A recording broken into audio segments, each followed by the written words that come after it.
والدین ڈرے ہوئے. قرآن سے بچے کو جوڑا نا, بچہ مولوی بن جائے گا. قرآن کے ساتھ بچے کو جوڑا تو لوگ کہیں گے مولوی.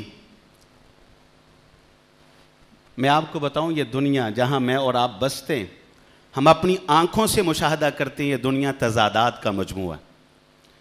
سنگ ہے تو موم بھی, دن ہے تو رات بھی, اندھیرا ہے تو روشنی بھی, اچھائی ہے تو برائی بھی, داعی الی الخیر ہیں تو داعی الی الشر بھی.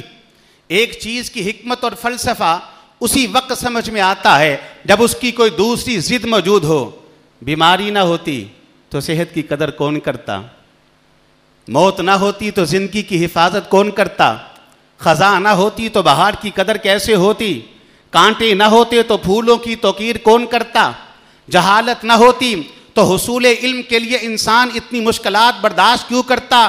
آگے بڑھیے, اللہ کی قسم اپنے بچوں کو قرآن کا عالم بنائیں, حدیث کا عالم بنائیں. تاریخ اس بات کی گواہ ہے کہ جب بھی اسلام کے حسین و جمیل چہرے کے اوپر کسی بدنما داغ یا دھبے کو لگانے کی ناپاک کوشش کی گئی تو سب سے پہلے صف اول میں کھڑے ہو کر جن لوگوں نے اسلام کا دفاع کیا ہے وہی قرآن و حدیث والے علماء ہی تھے. ان کے علاوہ کوئی دوسرا گروہ نہیں تھا. علماء کرام نہ ہوتے تو آج احادیث کی کتابیں آپ کے اور میرے ہاتھوں میں نہ ہوتی.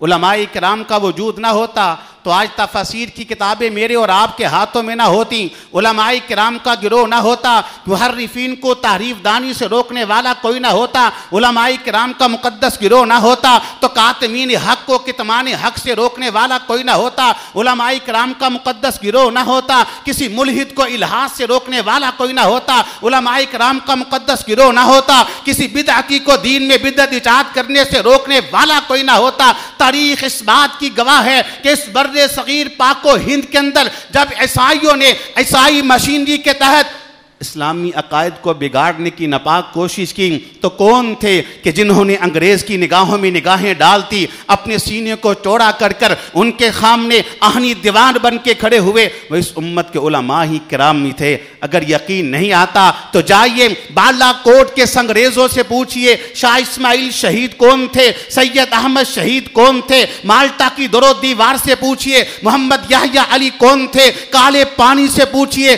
جعفر تھانیسری کون تھے. بنگال کے ان پھانسی گھروں, ان درختوں سے پوچھئے جہاں 1,00,000 انسانوں کی لاشیں تختہ زار کے اوپر رقص کرتی رہی, یہ لوگ کون تھے؟ ایک ہی آواز آئے گی, اس امت کے علماء حق ہی تھے. علماء حق ہی تھے.